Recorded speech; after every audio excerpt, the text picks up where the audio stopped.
I bought a drill press, specifically because my old one was too small.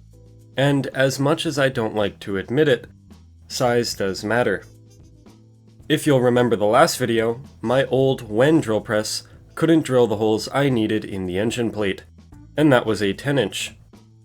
This is a Craftsman 15.5-inch drill press manufactured in 1954. As I forgot to take pictures when I went and bought it, here's the one from the listing. I paid $50 for it, but it had a bent spindle. Outside of that, everything pretty much worked, but most importantly, everything was there. There were no obvious missing parts.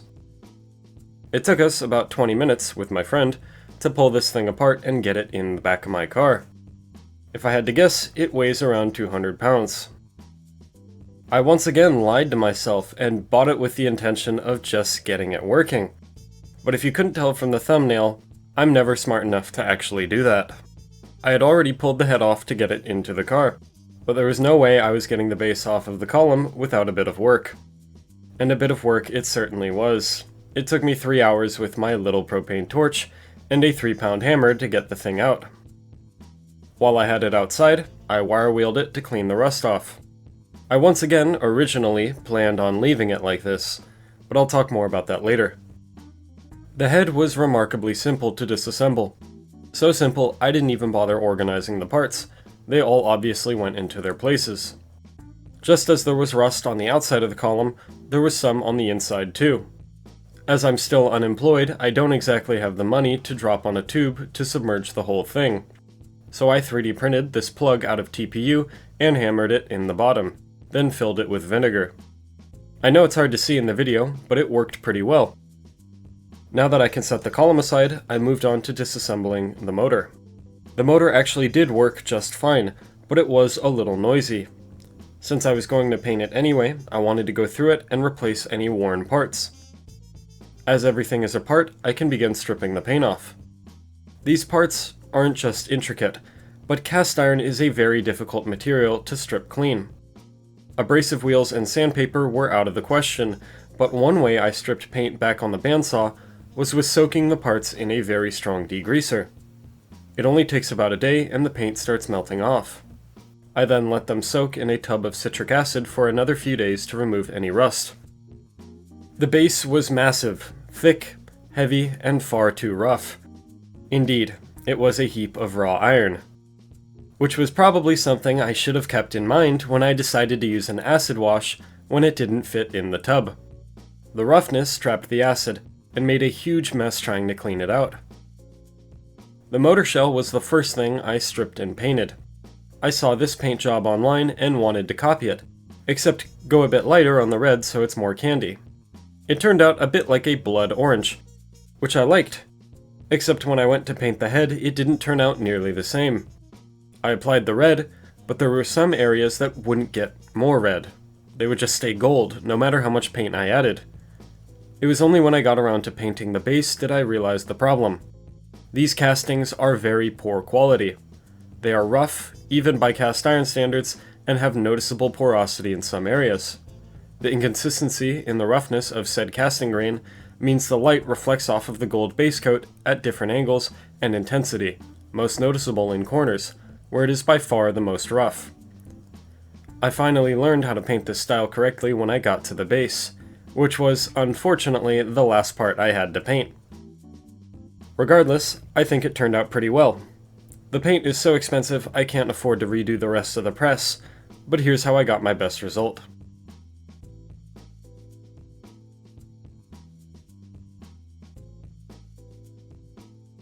Back to the motor, after making a wiring diagram, I started pulling off any old wires that could be removed.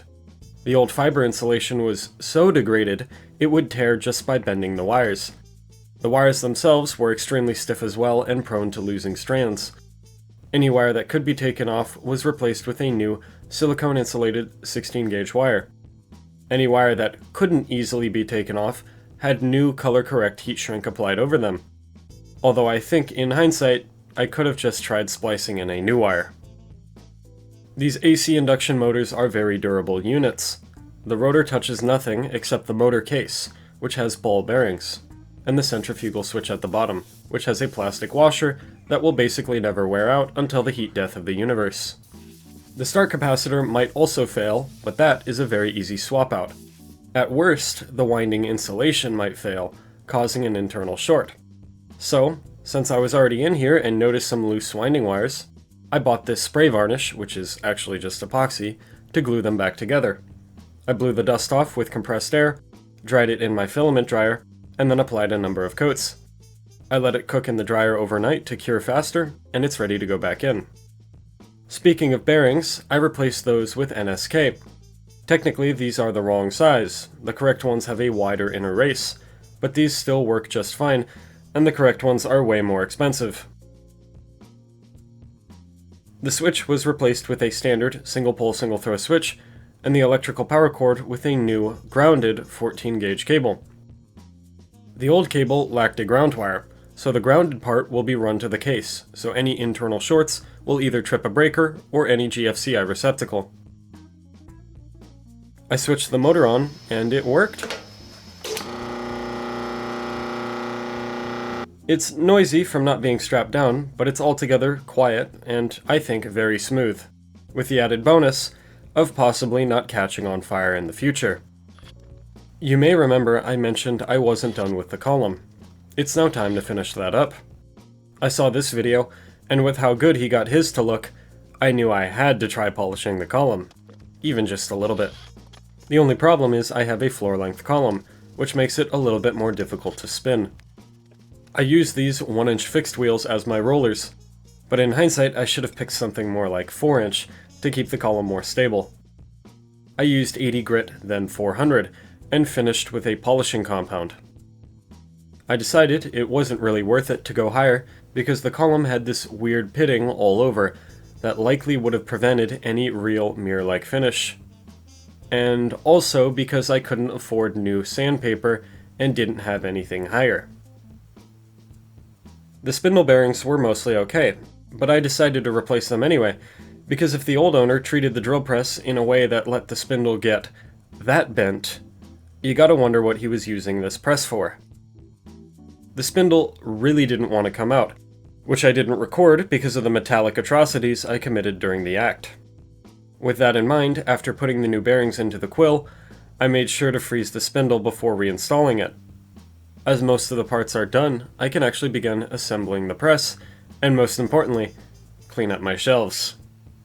Starting with the base and column, of course, I put the table mount and the table itself on the column. The locking handle and nuts were just wire wheeled and oiled in their bore. The pinion handle had these, what seemed to be Bakelite plastic handles on them. I used this automotive trim restorer on them that actually brought back a bit of gloss, although I think an abrasive polishing would have also worked pretty well. The head slid right on and I finally got to install the quill, which again was also very easy. I greased this with axle grease, a little draggy from being so tacky, but the motion is also exceptionally smooth. Actually, I lied. I forgot to put this collar back on. But now I can install the quill, only after getting my hands all greasy. You may notice a part missing from the spindle. Now I don't intend on trying to explain the wizardry behind a drill chuck. I just watched a video on it, because Lord knows I couldn't figure that out myself. I don't exactly have the tools to polish it without destroying the stampings, so I settled for just cleaning it in my pin tumbler and shining it in my walnut media tumbler. I then put on the chuck with not the correct tool, which is really nothing new here. Since everything is kind of in its own assembly, I finally get to put the piece that is the motor on. It's mounted to its own little plate that slides to set tension.